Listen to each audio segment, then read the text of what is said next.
Hello and welcome to an exclusive hour-long programme with me, Alex Belfield, talking to one of the most delicious, talented, beautiful, entertaining, need I carry on? Goodness me. Thank you, Alex. Hayley Westenra, how are you? I'm good, thank you. I've looked forward to this moment for a long time because I've seen you so many times with different acts that I go and see, whether it be LDVO, and you're always somewhere doing something, and there's something incredibly angelic about your performance. Give me some dirt so that this angelic image isn't the only thing. In the past week, I've drunken far too much champagne.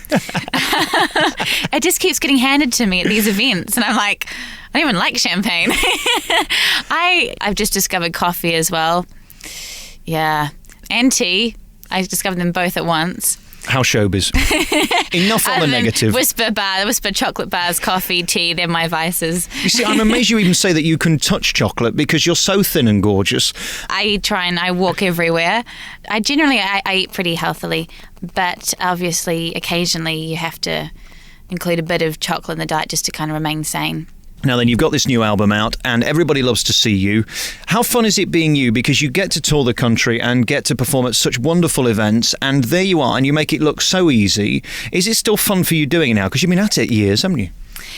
Yeah, it is still a lot of fun. I'm really looking forward to this tour, and I think it's so important. What I've realised, it's just really important to have a great group of people around you, a great band, great management team, just great people, great tour manager, and that's what I realised just it makes a huge difference, so that, that allows you to have fun on the road while you're working. I know they say Charlotte Church was the voice of an angel. I disagree, having heard your albums and seen you live. You really do have that voice that can't be trained. I don't believe you can be trained how to have that natural flair within your voice, and it's so silky smooth. Has that taken years to develop, or were you always able to sing really? I have always been able to sing. Ever since I was, ever since I could talk, I've been singing, and apparently I sang nursery rhymes all throughout my auntie's wedding when I was 3 years old. And it just feels very natural, and to be singing, and I always just kind of knew that it would be my career. From as young, and from about the age of 8, I was pretty sure I'd be a singer. And as for your genre of music, did you ever consider doing pop or something other than classical? I tried. I used to sing along to my CDs in my room, and I'd sing along to the Spice Girls, and then I'd sing along to Andrea Bocelli, and I was a lot more comfortable and excited by Andrea Bocelli's music. And Kathleen Battle as well. I found her very inspiring. Maria Callas. I don't necessarily want to be pursuing opera, but I look up to those to opera singers and to classical singers. I can't stand that Andrea Bocelli. I'll tell you why. He makes me cry like a baby. I don't know what he does in his music, and you have that as well, where there's such emotion. Does that just come naturally? Is that in knowing the meaning of the words and researching the song, or is that just within you? It's hard to know. I mean, when I was younger, I just sang songs, and I feel like as I'm getting older, I'm able to delve more deeply into songs and put more emotion into them, and just but I've even when I was young, I was still making people cry, so I don't know if it's made a difference, sort of being able to interpret songs more deeply. I think it's just I've just been lucky enough to have been born with a voice that can do that to people. I think it's a good thing. Yeah, I think so. A good cry does you the world of good, doesn't it? Exactly. We're here today with Hayley Westenra, one of my favourite people. This new album's called River of Dreams, and it basically highlights the songs that you sing beautifully and your most popular songs. And what an album it is, especially in the car. I was in such a horrible mood the other week driving to do a gig somewhere. It was late at night, it was pouring with rain, I'd got to stay in a horrible B&B and then do a show the next day. And you really cheered me up because there's just something inspiring about the type of songs you sing. Are you responsible for the songs that are on your albums? Do you have a big part in that? Oh, yeah. I choose all the songs that I record, and as I've got older, I've also been doing some writing. One of the songs I wrote, Summer Rain, is on that album, on this album. And but I think it's really important to be choosing your own repertoire. You can't have repertoire forced on you, otherwise it's just, you can't sell it, you can't. You really need to believe in the lyrics and the music that you're singing. And let's talk about you now and your beginnings. I'm trying to work it out. Is it Birmingham or the Northeast? I'm going to say a little further east. Keep going east? Keep going east. Yeah. Maybe, across a few continents all the way to New Zealand. Does that help, do you think, with your accent? Because you've got a beautiful speaking voice as well. It does seem to me people who sing very well normally talk very well, if you know what I mean. I think singing's helped me pick up, when I travel, when I visit different countries, I always try and pick up a few lines of the local language there, and I think singing helps with that, because you have you tend to have finely tuned hearing as a singer. But I don't know whether I'm a great talker. I mumble a lot. I've had to learn not to mumble quite so much. I think it's a Kiwi thing as well. We tend to clip our words, and we're not great speakers, New Zealanders. Oh, come on, don't put yourself up. And as for you as a child, what was your upbringing like? Were you in a musical household? Yeah, I was. My grandparents were very musical. My granddad, he could almost play any instrument by ear. He played the piano, accordion, the piano, a bit of the violin, the harmonicas. And my nana, she used to sing. And they'd go around and entertain at various places, hotels and pubs along the west coast of the South Island of New Zealand. I'm the oldest in my family, and I guess I started the ball rolling in terms of music and my close family. My younger brother and sister, they kind of followed in my footsteps a bit, but my parents, for some reason, they didn't expect me to be musical. It kind of came as a surprise to them that I could sing and that I, had a talent in that area. So they weren't really very musical themselves. Tell me then, was there one moment where somebody heard you do something and then you realised you might have a career in this? Well, when I was 6 years old, my school teacher picked me out to sing a solo in my Christmas school play. So that's when my vocal talents sort of came to the attention of my parents and to myself. Really, I was like, oh, okay, I guess I could, I'm okay at this. And it gave me a little boost and a bit of encouragement. But then my big break came when I was 12, and I'd made this demo CD and I was selling it on the streets when I was busking. And a journalist invited me to perform on her TV show, and then the right person was watching, and soon my album was in the hands of Universal Music New Zealand. And then you come over here. Why didn't you stay there? Is there more demand for what you do? Why didn't you stay where you were? Well, I'd released my first, I released 2 albums in New Zealand. I aged 14, and they'd both done very well, and I'd done a lot of performances around New Zealand, and then I'd done a tour as well, and suddenly you kind of get this, I don't know, I'm not sure. I mean, there are people who manage to have careers just in New Zealand, and they can survive on that career alone. And I don't know, I guess I'm being young, I just wanted to kind of explore the world, and it just made sense to me to kind of take things that next step further. Well, Decca Music, based in London, they had invited me across to make an album. They're London based, so it made sense to come to London rather as opposed to anywhere else in the world. But the reason why I made London my base now is just that most of my work is here in the UK, and I just love the city, and it's very multicultural. England's quite, or Britain, it's very similar to New Zealand. The people here are quite similar to Kiwis, and the landscape's quite similar. So I feel very at home here. And then we look at what you do. It's such a smart talent to have, because you can go in any city in any world, and providing you've got a microphone that works and an audience that want to see you, you can just do it. You don't have to take a piano with you. You don't have to take 16 dancers with you. What a thrill that is. It's great. Yeah, I love the fact that I can sort of set up shop wherever I go, and it's just people really appreciate it. I can be at a party somewhere, and someone asks me to sing, and I do, and then everyone gets such a thrill out of it. And so it's really nice to be able to have that skill and to be able to sort of give pleasure to people. Going through school, did you find that people were always impressed when you sung more so than everybody else? Because that makes you stick out in good ways and bad ways. How were you accepted? Yes, it does. In choir, yeah, I definitely, my voice stood out from the rest, and I got told to sing more quietly than on a number of occasions. And but yeah, it's a funny thing, because you'd kind of expect to be supported the whole way, and at times at school I wasn't always supported, and there's this tall poppy syndrome in New Zealand, and also probably here as well, and it's where you get cut down, if you sort of, I don't know, if you're standing out from the rest. And sporting's different. Like it's like if you're good at sport, it's you're kind of applauded, but music it's a different story. So it was kind of an up and down battle, I guess, when it came to my singing at school. It is a unique business, show business, in a way, isn't it? Because you either have those around you who are going to make you amazing, or those around you who want to stop you being anything but amazing.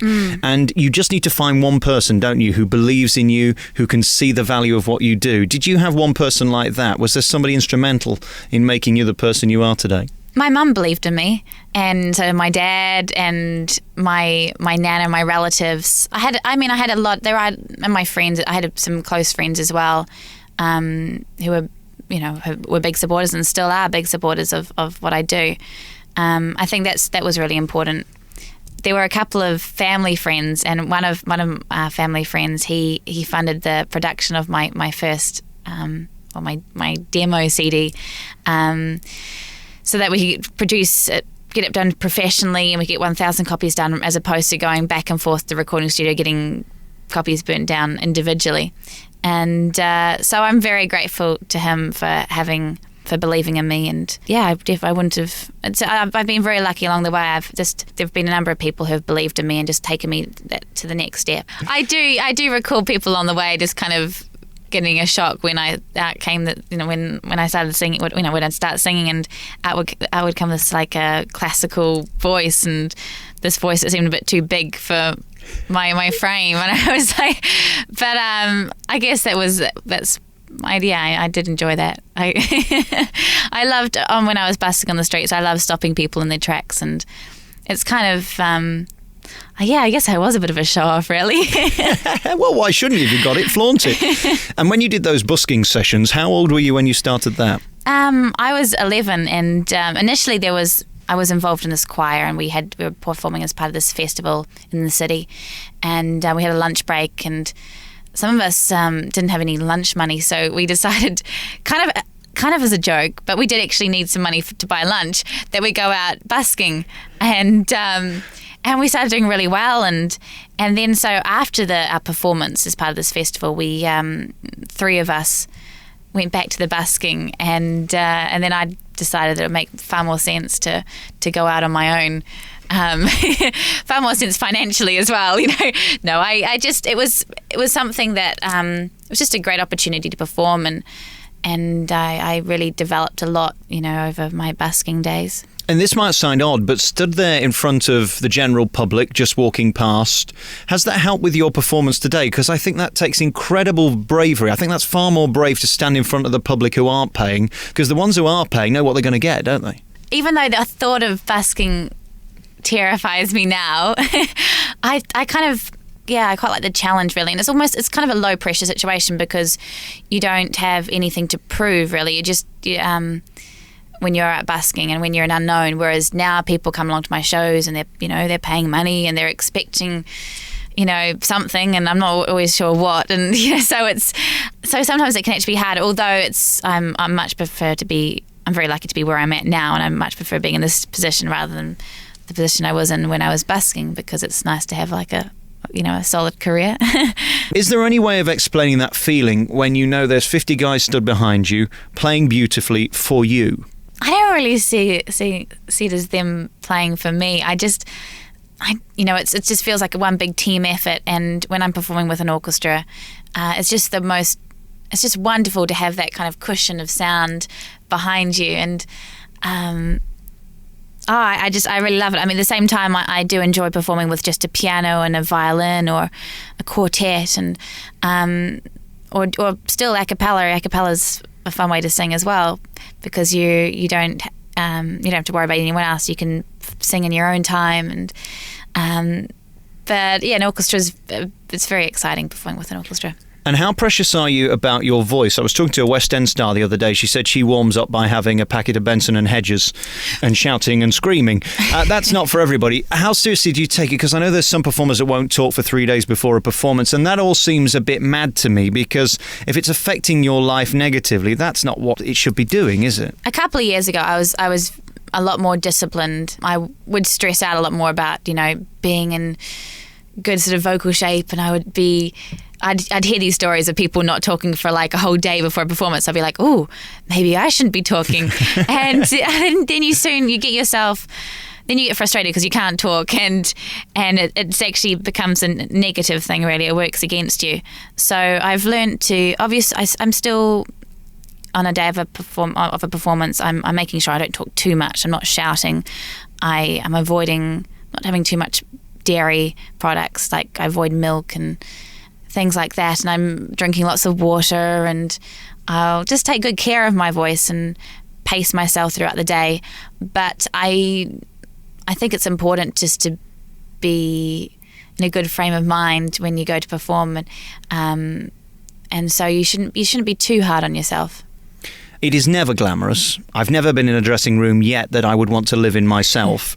How do you cope with that? Because it looks so glamorous from the audience's perspective, but backstage it really is a dump. Once again, having great musicians to work with is important, so you have a good atmosphere backstage. Before I go out on stage, I do like to be at the venue 2 or 3 hours before I go to perform. I'm not sort of one of these artists that just loves to kind of zip in and zip out again. I like to kind of settle, and I sort of make myself a little home in my dressing room, and I do enjoy a bit of quiet time just before I go on stage, just alone time, and I kind of like just doing my own hair and makeup and just focus. That helps me to focus. It's good having a little routine. Yeah, I am pretty focused before I go on to perform, and I think it works for me. I mean, there's some people out there and they have completely different routines, and they're eating chocolate bars before they go on because they need the energy, and I just don't get that at all. Chocolate doesn't work for me before I sing. But yeah, I found my own little routine, and it's good to have that. And what are your biggest fears before you go out? Forgetting the words, forgetting the tune, or the reaction from the audience? Yeah, biggest concern is kind of developing that rapport with your audience, and it's always it's a new crowd every night, and so it's scary. You're kind of hoping that they'll like you, and and you'll get along, and yeah, being in good voice as well is always on my mind. And even if you've been warming up all day and singing all day, you still worry that something might go wrong. Yeah, forgetting words, it has happened. So there are a lot of things to be worrying about. How do you know that what you write is good and that it's not just rubbish and people are going to laugh at you? Do you have to ask a lot of people, or is it just instinct? When I first kind of decided that I was ready to kind of showcase my music that I composed, it was very nerve-wracking, and I really trust the opinion of my management. So first I played my music to them, and then they decided it was good enough, so I went on to record company, I guess, or maybe it just went straight to the producer. I think we might have just recorded it, and then this is hope for the best. I got a lot of positive feedback from my fans on my last album, where I'd written a number of songs for it. So that's kind of encouraged me, and I don't ever want to be sort of putting songs on my album that I've written just because I've written them, and I always want them to stack up to the rest. So yeah, I get a lot of opinions first. And how does it work with your fans? They're excited to hear something that's been created by you, or they'd rather hear a tune that they already know by somebody else? I think it's good to have a mixture of the two. My fans were very excited by the fact that I was writing, and because when you're writing music, I mean, you're really opening yourself up, and you're really kind of showcasing your feelings, and your music is even more representative of who you are, and that's what excites me, and that's what the fans really appreciate too. So but at the same time, there's some great tunes out there that need to kind of being heard, and so I doing a combination of the two. You mentioned your fans earlier. How old are you now? 21. 21 years old. It's fascinating, having seen your shows, that there's 82-year-olds, 52-year-olds, 42-year-olds and 18-year-olds. It is across the board, isn't it, your music? Yeah. And that's so rare in this business, because record companies particularly love to say, right, you're aimed at 18-year-old guys, right, you're aimed at 25-year-old women. You kind of dispel that myth that you can actually please all the people all the time. Yeah, it's kind of confusing for my record company and the record companies around the world. They kind of like, well, she is appealing to the young people, so maybe we should push her more in the pop direction. You just have to make sure you hold on to what you believe in and just stay true to yourself, really, and then just hope that that people want to listen to whatever you're doing.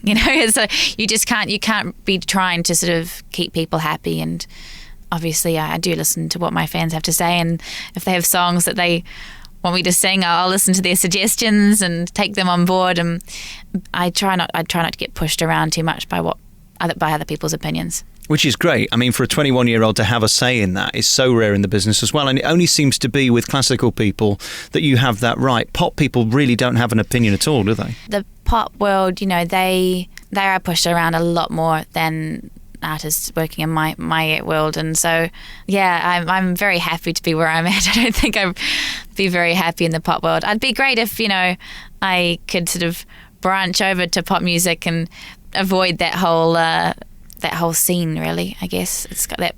I mean, in the pop world, if you release a few singles and if they don't do well, then that's your career over, and it's and it's all very image driven. Whereas with my music, I mean, as long as I'm still in good voice and I'm very happy where I'm at. It's a funny old game because pop music means popular, so you have to fight to be popular. You're not fighting to be popular, you're there because you're talented, and that's the difference, isn't it? You're not fighting to be number one. That may happen and has happened and does happen, but that isn't the reason you're doing it. Yeah, my popularity may fluctuate, but I know that, I'm not too concerned about selling loads of albums. I know that if I'm in good voice, I can still put on good shows and I can still attract people. So, and my record company, they're very keen for me to have a long career as well. All right. In our remaining moments, I want to talk about you. What do you enjoy the most? What's the most fun thing for Hayley to do? I love jamming with other musicians and being silly. And I had a rehearsal the other day with my band, and the rehearsal finished and then we sort of kept on playing, and that was a lot of fun. Outside of the music world, which does kind of is pretty much my life, but I enjoy going out and dancing, and I enjoy meeting up with friends for coffee and reading, walking. I love doing my washing. You love doing your washing? I love doing my washing. So what's so fascinating about your smalls? It gives me a real sense of achievement. Seeing my washing hanging up in my bathroom. I don't get it either. Well, it's also for courses. And of course, you're only 21. You're still young and vibrant and fun, and you do all those things, but we don't see you in these cheap magazines flaunting yourself around, which would be so easy to do, and I'm sure you could earn a lot of money doing it because you are gorgeous. Why did you take the decision, I'm not going to get involved in all that, leave that to others? It's not really. I think it would detract from what I'm doing. It would get in the way of what I'm doing as well. So it's just not me either. So I wouldn't be being myself if I was kind of playing up to the paparazzi. And do you agree with me that if you want to avoid the paparazzi, you can? Exactly. I guess it's who you're hanging out with, and where you're going and how you're behaving. So it can be avoided. I mean, there might be a few people who kind of got, I guess there will be a few people who are getting unwanted sort of media attention, I should say. But there are a lot of people who do go and hunt it down. So, and that's just not me. It would just get in the way of what I'm doing. I think the last time I saw you was with LDVO opening for them. Is that fun going on the road with somebody else? So then it's even more of a team? It is actually, yeah. It was a huge tour, the LDVO tour that I was, where I was supporting them on and big group of people. I had a lot of fun just, hanging out with the LDVO guys as well as just the crew, the band members. Yeah, it was an exciting time, and we're doing a lot of traveling all around the world, so I got to see a lot of Europe. I prefer doing my own shows where I as opposed to just doing a half-hour set. So but it's nice. I love the variety in my life. I love the fact that I've had the opportunity to do these big stadium tours, and at the same time I've performed in cathedrals and abbeys and had a great time too. So yeah, it's a good life. Is it tough opening for someone because they're not there to see you? We know that in reality, yet you're the person that has to make them comfortable and relax into their seats and get them ready for the big act. Is that harder work than actually having the Hayley Westenra show? It can be, yeah. It's in some ways it's less pressure, but at the same time you're aware that there'll be a lot of people out there who are just sort of counting down for the main act to come on. And doing the LDVO Tour, there are a lot of, females in the audience. They just wanted to see the LDVO guys, and fair enough. And so I was kind of going, okay, this is going to be fun trying to get their attention. But it was, I still really enjoyed it, and I still sort of won a lot of fans on that tour, and I have a lot of supporters who kind of first heard of me on that tour, so it's great to be involved. Hayley, thank you for talking to me today. It's been a real thrill. You're one of my favourite people. I just think you are unbelievable. Your voice is so unique and gorgeous, and anybody who's heard you live will know what I mean. Anybody can do it on a CD. We can all change things, but live, you do the business. Congratulations on this new album. It's called River of Dreams, the very best of Hayley Westenra, and thank you for coming on the programme. Thank you so much, Alex. Thank you.